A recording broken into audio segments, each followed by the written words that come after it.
कि भैया जब से मैंने ये फ्लैट लिया ना तो कुछ ना कुछ एक्टिविटी मेरे साथ होती रहती है, लेकिन मैंने इग्नोर करा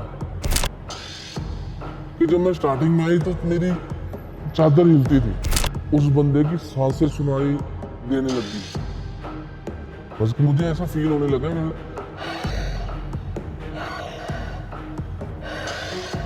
रास्ते चलते आदमियों को उल्टियां लगा दी अपनी भूख मिटाने के लिए।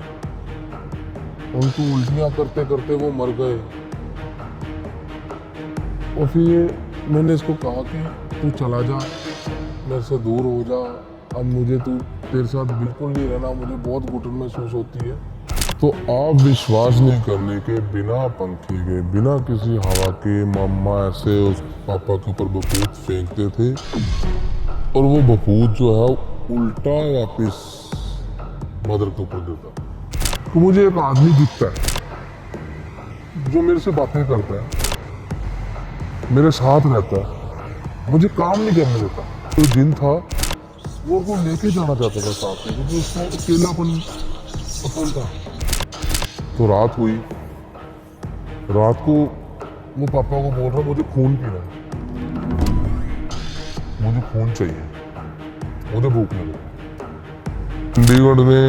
चंडीगढ़ से मंडी जाना आना बहुत मुश्किल पड़ता था, तो हमने एक पुराना स्कूटर लिया। आधे घंटे बाद होटल में शोर शराबा होना शुरू हो गया। हमारे रूम से तीसरे रूम में एक फैमिली स्टे कर रही थी, उसकी बच्ची थी छोटी सी, तो उसको खून की उल्टियां लग गई एकदम से, और पापा बैठ के जोर जोर से हंसने लग गए और उनको कहते कि तुम्हारी बस की बात नहीं है, तुम्हें तो मैं एक चुटकी में दौड़ा दूं। सी लेडी आती है, वाइट कलर के उसके कपड़े इतनी सुंदर, वो क्या कर रही है कि जहां से रेत निकली हुई थी ऐसे पानी में जा रही है और ऐसे निकल रही है। मतलब कि ऐसे लग रहा था जैसे कोई जबरदस्ती उनके कपड़े उतारने की कोशिश कर रहा हो। और हमने बचपन में देखा हुआ था सारा कुछ।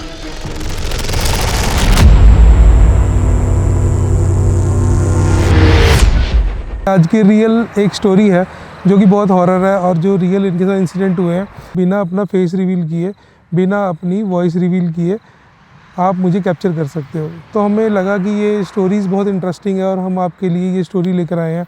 ये स्टोरी बहुत अच्छी होने वाली है, कृपया करके इसे पूरी देखना, और अगर अच्छा लगे तो हमारे चैनल को लाइक और इस वीडियो में कमेंट जरूर करना। मैं जो आपको बात बताने वाला हूँ, ये बात 1995 की है। उस टाइम पे मेरे फादर साहब जॉब करते थे मंडी गोविंदगढ़ में। तो उनको चंडीगढ़ से मंडी गोविंद जाना आना बहुत मुश्किल पड़ता था, तो हमने एक पुराना स्कूटर लिया। तो वहीं से ही कहानी शुरू हो गई। जब हमने स्कूटर लिया तो पहले तो फादर साहब रोज घर आते थे, सब कुछ होता था। फिर उन्होंने घर आना बंद कर दिया। कैमरा देखा था भाई। तो पहले तो फादर साहब रोज घर आते थे, लेकिन जब से स्कूटर लिया तो उन्होंने घर आना बंद कर दिया। तो एक दिन मदर ने कहा, वहां पे लाइन नंबर होता था फैक्ट्री का, तो मेरी मदर ने कहा कि अपने पापा को फोन कर कि आप आएंगे। तो जब मैंने उस फैक्ट्री में फ़ोन करा तो वहाँ से मुझे पता लगा कि पापा तो कई दिनों से फैक्ट्री नहीं गए। हम छोटे छोटे होते थे उस टाइम, मे बी मैं उस टाइम 5 या 6 ईयर का था। तो बहुत परेशान हो गए सारे के सारे। हमने काफ़ी पता करा, तो हमें वहाँ पे ऐसे पता लगा कि पापा ने जो रूम ले रखा था, पापा उसके अंदर ही रहते थे। तो फिर हमने जाके पापा को घर लेके आए। तो हमें लगा कि जो ये सारी दिक्कतें शुरू हुई हैं कि हमने सेकेंड हैंड स्कूटर लिया है, कि मे बी इसके साथ शुरू हुई। तो हमने वो स्कूटर बेच दिया। तो जब हमने स्कूटर बेच दिया तो पापा हमें बोलने लग गए तो मुझे एक आदमी दिखता है जो मेरे से बातें करता है, मेरे साथ रहता है, मुझे काम नहीं करने देता। तो बाद में हमें पता लगा कि वो एक आदमी नहीं था, वो जिन था। एक बार ऐसा हुआ, पापा को हमने चलो समझाया, बात बहुत हुई, उन्होंने कहा कि ठीक है मैं नॉर्मल हूँ। क्योंकि वो जो जिन था वो उनको लेके जाना चाहता था साथ में, क्योंकि उसको अकेलापन पसंद था, अकेले में रहना। तो उन्होंने कहा कि अब मैं ठीक हूँ तो मुझे जाने दो, मैं काम फैक्ट्री जाऊंगा, कोई इशू नहीं है, अब मुझे कुछ नहीं दिखता, मुझे कुछ नहीं होता। तो मम्मा ने जैसे सारा सामान खाने पीने का सारा कुछ पैक करके दिया और पापा ने कहा कि अब मैं बस से आना जाना फिर शुरू होगा, तो मेरा आना जाना मुश्किल होता है, तो मैं वहीं पे करूँगा, हफ्ते में 1 या 2 दिन में मैं आ जाया करूँगा। पापा चले गए, हम बस में बिठा के आए उनको। तो पापा को रास्ते में वॉशरूम आता है, उन्होंने बस वाले को बोला कि मुझे वॉशरूम आया है, बस रोक दो। इतने में बस रुक जाती है। बस रुकवा के पापा वॉशरूम कर रहे थे, तो पीछे से वो ये आदमी आ गया, पापा को बोलता कि तू क्या कर रहा है, तेरी तो बस जा चुकी है। सारा सामान पापा का जो था वो सारे का सारा उस बस में ही था, और पापा पीछे मुड़ के देखते हैं तो बस जा चुकी थी। तो पापा बताते हैं कि वो मेरे से पूछ रहा रास्ते में, तेरे को भूख लगी हुई है, तुम्हें कुछ खाना है? तो पापा कहते हैं कि मैंने खाना तो है लेकिन मेरे पास पैसे नहीं है। कह रहे चल कोई बात नहीं, इसकी क्या मजाल है, तेरे से पैसे भी मांग रहे। पापा बता रहे कि होटल में जाके बैठा, अभी मैंने कोई ऑर्डर भी नहीं करा वहाँ पे, साथ ही साथ उसने पूरा टेबल मेरे मनपसंद खाने का भर दिया। जो जो मुझे पसंद था वो उसने मेरे आगे रख दिया और मैंने पेट भर खाया, और मैं वहाँ से चुपचाप निकला, और उसने मेरे से कोई पैसा नहीं मांगा, ना मुझे आवाज़ मारी, ना कुछ। उसने मुझे फिर कहा कि देख अब तो तेरी बस निकल गई, अब पास में होटल है, वहाँ रुकते हैं, अगले दिन चलेंगे, क्योंकि तूने तो खा लिया खाना, मुझे भी भूख लग रही है, मुझे भी खाना है। तो पापा कहते मेरे पास यार पैसे तो है नहीं, मैं कहाँ होटल ले लूं? तो कहने लगा कि इसने अभी तेरे से पैसे मांगे? नहीं मांगे ना, तो होटल वाला भी तेरे से पैसे नहीं मांगेगा, तू चल। तो वो गए, उन्होंने होटल वाले से कमरा मांगा, उन्होंने कमरा दिया, उन्होंने पैसे मांगे, उसने कुछ नहीं लिया, वो होटल में रुक गए। तो रात हुई, रात को वो पापा को बोल रहा मुझे खून पीना है, मुझे खून चाहिए, मुझे भूख लग रही है। पापा कहते भाई मैं तुझे खून कहां से लाके दूं, मैं कहां से अरेंज करूं, मुझे नहीं पता, तू अपना खुद देख। तो उसने कहा कोई बात नहीं, तू सो जा आराम से, मैं खुद देख लेता हूं। पापा कहते कि मैं सो गया, तो आधे घंटे बाद होटल में शोर शराबा होना शुरू हो गया। हमारे रूम से तीसरे रूम में एक फैमिली स्टे कर रही थी, उसकी बच्ची थी छोटी सी, तो उसको खून की उल्टियां लग गई एकदम से। तो पापा कहते कि जब शोर शराबा हुआ, मैंने भी बाहर जाके देखा कि क्या हो रहा है बाहर।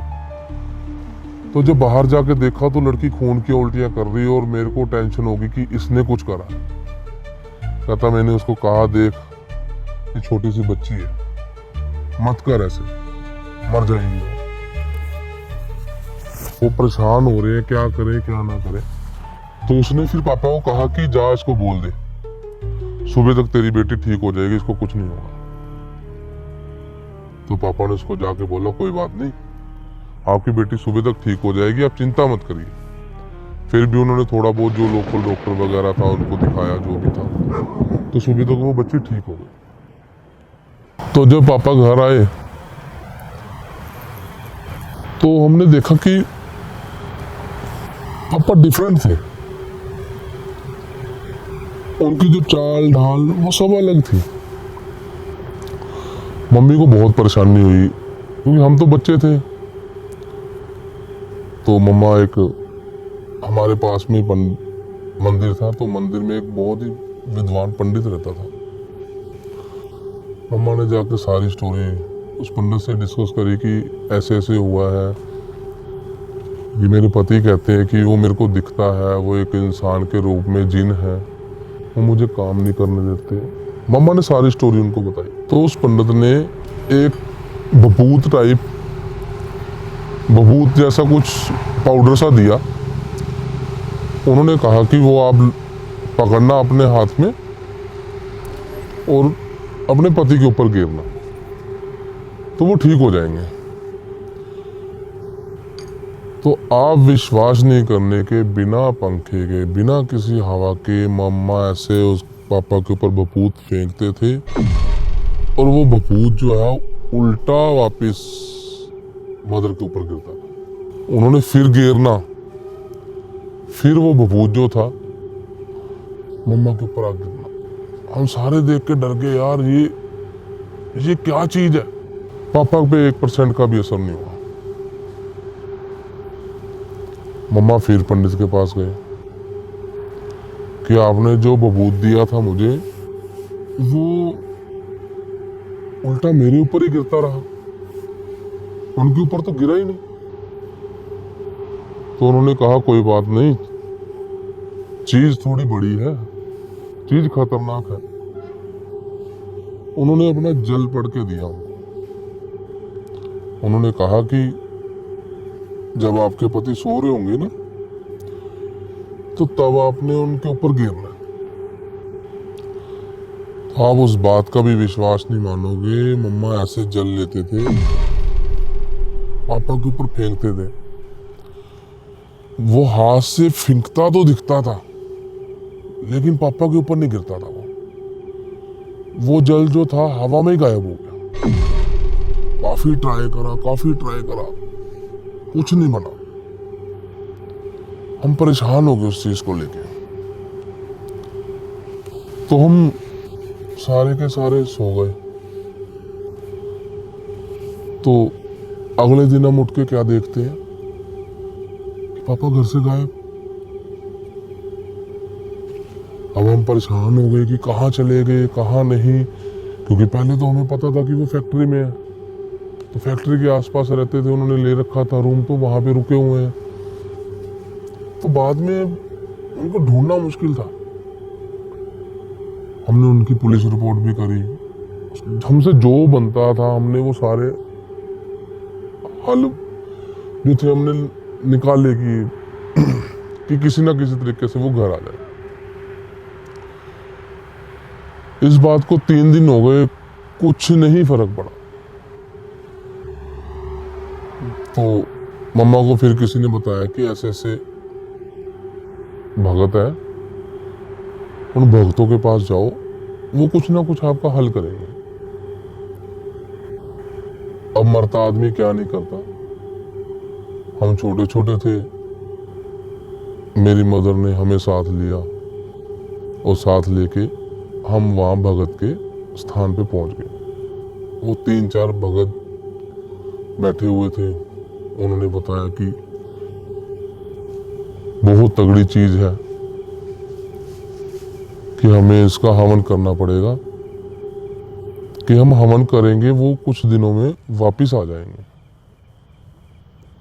हमने जैसे तैसे करके हवन करवाया। उसके बाद 2 दिन, जिस दिन हमने हवन करवाया उसके 2 दिन बाद वो घर वापस आ गए। लेकिन जब वो वापस आए, उनको जो पूरी बॉडी थी वो पूरी की पूरी स्वेल हो रखी थी, आंखें लाल हुई पड़ी। तो हमने आके पूछा, क्योंकि जब वो उन्होंने हवन कराया तो थोड़े पापा से वो चीज़ हट गई, या हट गई ये लगा लो कि वो थोड़ी देर के लिए पापा से उसकी कनेक्टिविटी कम हो गई। तो पापा ने आके बताया कि अब जो है बात बहुत बढ़ चुकी है, कि मुझे पता नहीं लगता मुझे कहाँ लेके जाता है, क्या करता है, और इसने मेरे साथ बहुत गलत करा, मेरे सामने बहुत गलत करा। इसने रास्ते चलते आदमियों को उल्टियां लगा दी अपनी भूख मिटाने के लिए। उनको उल्टियां करते करते वो मर गए। और फिर मैंने इसको कहा कि तू चला जा, मेरे से दूर हो जा, अब मुझे तेरे साथ बिल्कुल नहीं रहना, मुझे बहुत घुटन महसूस होती है। तो पापा कहते कि उसने कहा कि अगर तू मेरे को छोड़ेगा तो मैं इसके बाद फिर तेरे घर वालों को खा जाऊंगा। इनके बाद अगली तैयारी तेरे घर वालों की है। हम सारे डर गए, मम्मा भी रोने लग गई, हम भी रोने लग गए सारे के सारे। तो उसके बाद पापा बात करते करते एकदम से बेहोश हो गए। हमने फटाफट भाग के पकड़ा पापा को, सबने जितना हम में जोर था। लेकिन उस टाइम वो इतने भारी हो चुके थे कि जैसे 3-4 क्विंटल का आदमी हो। एक दिन निकला, 2 दिन निकला, 3 दिन निकला, उनको होश नहीं आया। जब होश नहीं आया उनको, तो हम फिर भगत के पास गए। जब हम भगत के पास गए तो उन्होंने कहा कि आप चलो, हम तुम्हारे घर आते हैं। और पापा का बिल्कुल सिस्टम अलग, वो लगते ही नहीं थे कि वो हमारे पापा है। भगत आए घर पे जैसे भगत घर पे आए, पापा उठ के बैठ गए और वो अपना मंत्र मंत्र जाप कर रहे। और पापा बैठ के जोर जोर से हंसने लग गए और उनको कहते कि तुम्हारी बस की बात नहीं है, तुम्हें तो मैं एक चुटकी में दौड़ा दूं। तुम्हारी में जितनी विद्या थी तुम लगा चुके हैं, इसके ऊपर नहीं चलने की तुम्हारी मेरे पे। तो पापा ने पता नहीं क्या करा क्या नहीं, वो सारे के सारे भगत अपनी जुत्तियां छोड़ के भाग गए हमारे घर से। ऐसे उनके साथ नहीं हुआ, जैसे कई बंदों को हमने बुलाया, उनको कोई हाथ ही नहीं पाता था, सारे के सारे भाग जाते थे। तो एक बार क्या हुआ, उन दिनों में राजस्थान से कोई हनुमान जी के भगत आ रखे थे। तो जब हनुमान जी के भगत आए हो तो हमें किसी ने बताया, क्योंकि देखो जब परेशान होता आदमी तो बहुत से लोगों से पूछता है, बताता है कि हमें कोई बताओ जिससे हमारा घर ठीक हो जाए। तो मम्मा सबसे बात करते थे तो उन्होंने बताया कि राजस्थान से हनुमान जी के भगत आ रखे हैं कि हनुमान जी की सेवा करते हैं वो, आप उनके साथ बात करो। जब उनसे बात हुई तो वो घर आए। उस दिन पापा को डरे हुए देखा हमने। जब वो घर आए ना तो एकदम से उनका जो रंग था वो अलग था, बिल्कुल डरा हुआ कि ये कौन शख्स आ गया। उसने फिर शरेआम उनसे बात करी। उसने कहा कि मुझे गंगा स्नान करवा दो, मैं छोड़ के चला जाऊंगा, मैं इनकी जिंदगी बदल दूंगा। तो जो आए थे पंडित जी, उन्होंने कहा कि तेरा हम गंगा स्नान तो करवा नहीं सकते, अब मैं इस घर में आ गया हूं तो तुझे जाना पड़ेगा। उन्होंने जो भी अपना करा, पाठ पूजा करी, तो उसके बाद पापा से उस चीज को हट गया। तो वो एक वही भगत थे जिन्होंने पापा को ठीक करा। उसके ऑलमोस्ट 1 हफ्ते के बाद पापा की बॉडी भी ठीक हो गई, उनका बिहेवियर भी ठीक हो गया। क्योंकि उससे पहले वो बहुत गालियां देने लग गए, उनकी लैंग्वेज चेंज हो गई, डिफरेंट तरह से बातें करते थे। तो आज भी हम उनके शुक्रगुजार हैं जिन्होंने आके हमारी फैमिली को इस चीज से निकाला। तो मैं टैक्सी चलाने लग गया। तो एक मेरा जिगरी दोस्त था जो गांव में रहता था, तो उसकी कॉल आई मुझे कि यार कि मैं ना ठीक फील नहीं कर रहा, तो प्लीज़ कुछ टाइम के लिए गांव आ जा यार मेरे पास। तो मेरे को भी काफ़ी टाइम हो गया था कि गांव गया ही नहीं मैं कभी। तो मुझे भी लगा कि यार ठीक है यार, अपना घूमना फिरना भी हो जाएगा, यारों दोस्तों से मिलना भी हो जाएगा। तो मैं निकल गया।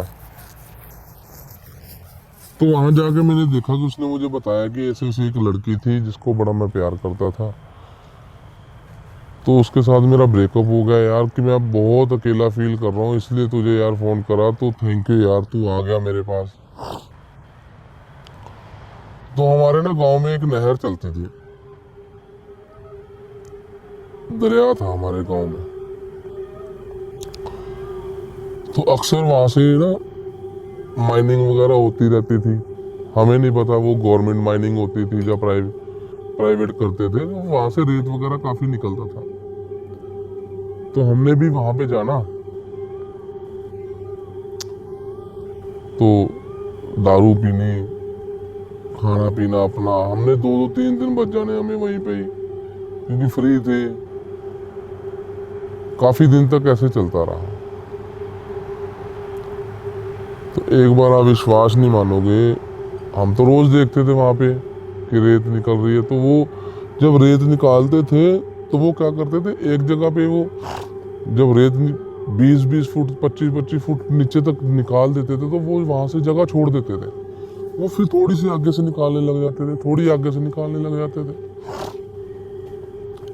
तो जहां से उन्होंने पिछली रात को छोड़ा था निकालना, तो उन्होंने थोड़ी सी आगे जाके निकाल दिया, रेत निकालनी शुरू कर दी उन्होंने थोड़ी सी आगे जाके। हाँ, विश्वास नहीं मानेंगे इस बात को कि हमने तो दारू पी रखी थी। तो हमारा तो चलो मान लो कि आप वहम हो सकता है। हम क्या देखते हैं कि दरिया के बीच में से एक लंबी सी लेडी आती है, वाइट कलर के उसके कपड़े इतनी सुंदर। वो क्या कर रही है कि जहां से रेत निकली हुई थी ऐसे पानी में जा रही है और ऐसे निकल रही है, फिर अगले आगे जा रही है, फिर निकल रही है। हमने देखा, हमारे तो रंग एक जाए एक आए, एक जाए एक आए। हमने तो देखा उधर से जो रेत निकाल रहे थे, काफी मेरे 15-20 बंदों की लेबर होगी वहां पे। तो वो भी वहां से रेत निकाल जो वहां पे रेत निकाल रहे थे, 15-20 बंदों की लेबर होगी। तो वही सेम चीज उन्होंने देखी।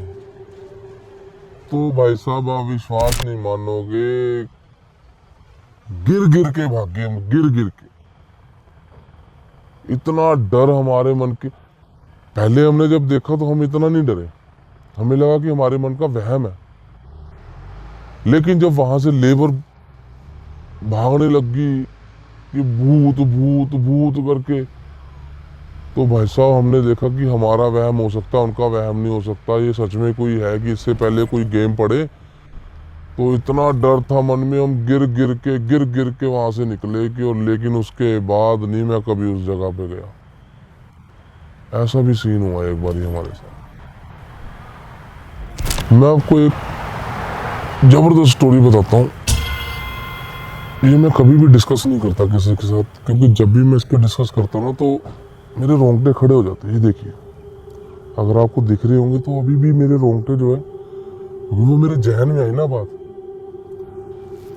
मैंने IT पार्क से एक लड़की को पिक करा, मेरे पास राइड आई।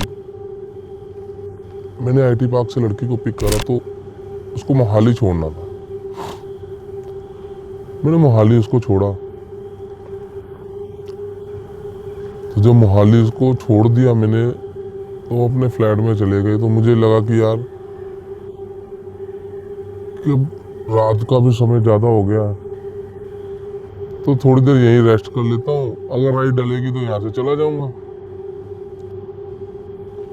तो इतने में रास्ते में हमारी बातें हो रही थी। तो वो बता रही थी कि भैया मेरा यहाँ पे नई आई हूँ, मुझे थोड़ा टाइम हुआ है आए हुए। तो यहाँ इस सोसाइटी में मैं रहती हूँ, ये वाला फ्लोर है, ये नंबर है, कि आप मेरे को नंबर दे दीजिए अपना, कि मैं अक्सर आती जाती रहती हूँ, तो मैं आपको साथ ही आया जाया करूँगी।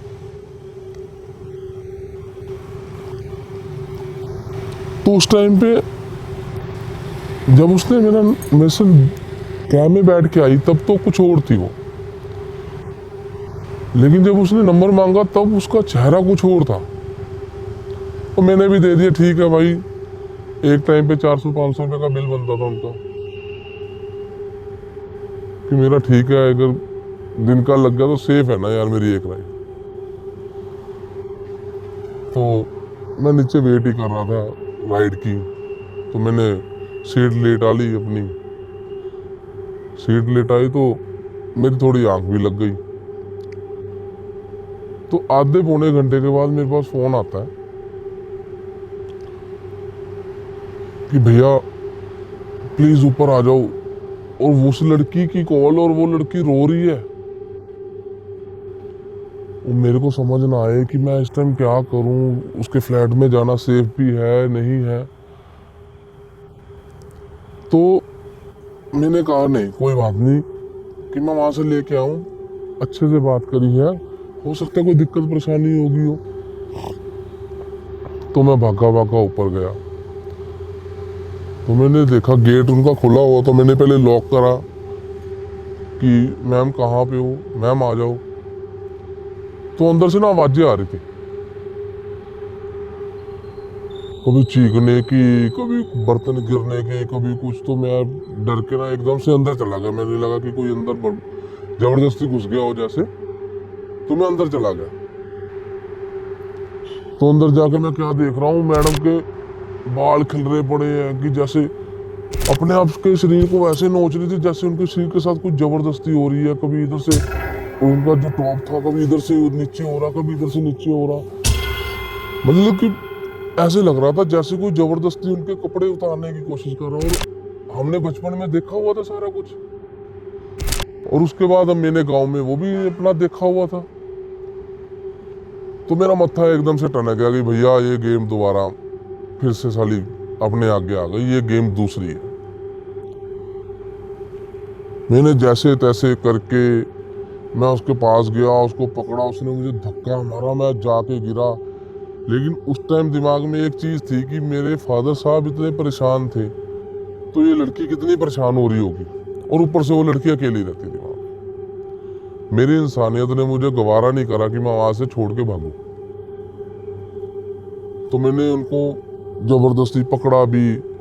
थोड़ा बहुत जब पापा के साइन था तो थोड़ा बहुत हम भी भगवान का नाम लेने लग गए थे।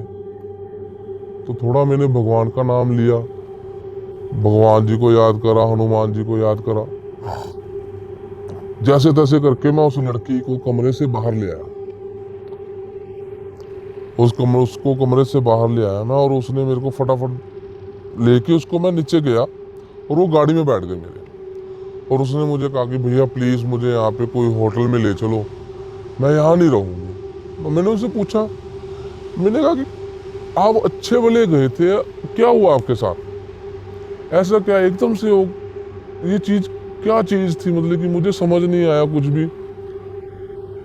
तो उसने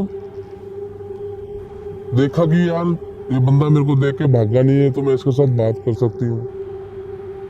तो मुझे बताने लगी कि भैया जब से मैंने ये फ्लैट लिया ना, तो कुछ ना कुछ एक्टिविटी मेरे साथ होती रहती है, लेकिन मैंने इग्नोर करा। कि जब मैं स्टार्टिंग में आई तो मेरी चादर हिलती थी, तो मुझे लगा कि पंखा चलता है, पंखे की वजह से हिलती होगी। तो फिर टाइम बढ़ा, फिर वो बता रही मुझे कि भैया फिर मुझे कुछ एहसास होने लगे कि कोई आके मेरे आसपास लिट रहा है।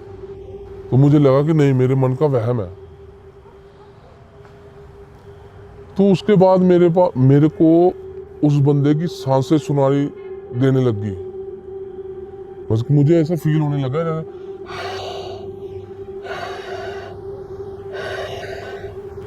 ऐसी ऐसी सांसें की आवाज मुझे सुननी। तो कल रात मेरे साथ क्या हुआ था, कल रात मुझे ऐसे लगा किसी ने मेरे ऐसे फेस पे टच करा है, किसी ने मेरे छाती पे टच करा है, मतलब कि मुझे पूरी बॉडी पे कोई बंदा टच कर रहा है, मुझे कल फील हुआ। तो इसलिए मेरा आ जाने का मन नहीं था। मैं इतनी रात लेट तभी हुई कि मेरा मन मान नहीं रहा था कि मैं दोबारा फ्लैट में जाऊं ना जाऊं। तो मैंने काफी डिस्कस करने के बाद सोचा कि घर तो जाना ही पड़ेगा, तो आज जैसे ही मैं अंदर एंट्री करी, मुझे ऐसे लगा जैसे कोई चीज मुझे चिपक गई है, मुझे पकड़ लिया उसने, मेरे साथ जबरदस्ती कर रहा है और मैं अपने आप को छुड़ा नहीं पा रही। मैं आपको बता नहीं सकती कि मैं इतनी मुश्किल से आपको कॉल कर पाई, इतनी मुश्किल से, क्योंकि मुझे पता था कि आप अभी अभी छोड़ के गए हो मुझे। तो उसके बाद मैंने आपको कॉल करी, लेकिन मैं आज भैया जहाँ आप ना होते तो मैं मर जाती हूँ। तो मैंने उसको फिर होटल लेके दिया, मैं होटल में उसके साथ भी रुका। उसने अपनी फैमिली को कॉल करी, उसकी फैमिली वाले आए। तो अगले दिन हमने फ्लैट में जाके आस पड़ोस वाले से पूछा कि यहाँ पे ऐसे ऐसे लड़की के साथ हुआ है, तो क्या चीज़ थी ये, कि क्या ऐसा इस फ्लैट में कुछ है जहाँ लड़की के कोई मेंटली प्रॉब्लम है। तो वहाँ के पड़ोसियों ने बताया कि जो ये फ्लैट था ना, इसमें एक बंदा रहता था जिसकी शादी होने वाली थी, और वो शादी से कुछ दिन पहले वो फांसी लेके सुसाइड कर गया। तो यहाँ पे वो किसी को भी टिकने नहीं देता। तो वही चीज इस लड़की के साथ हुई है। यहाँ पे जो भी आता है 10-15 दिन से ऊपर नहीं रह पाता और वो सारे के सारे वहां से भाग जाते हैं। तो ये सीन तो भैया देख के मेरे जो रंग उड़े, मैं आपको बता नहीं सकता कि वो रात मेरे को ऐसे लगी कि साला मैं ही ना कहीं फंस जाऊं बीच में। तो ऐसे ऐसे इंसिडेंट देखे हैं, हुए हैं।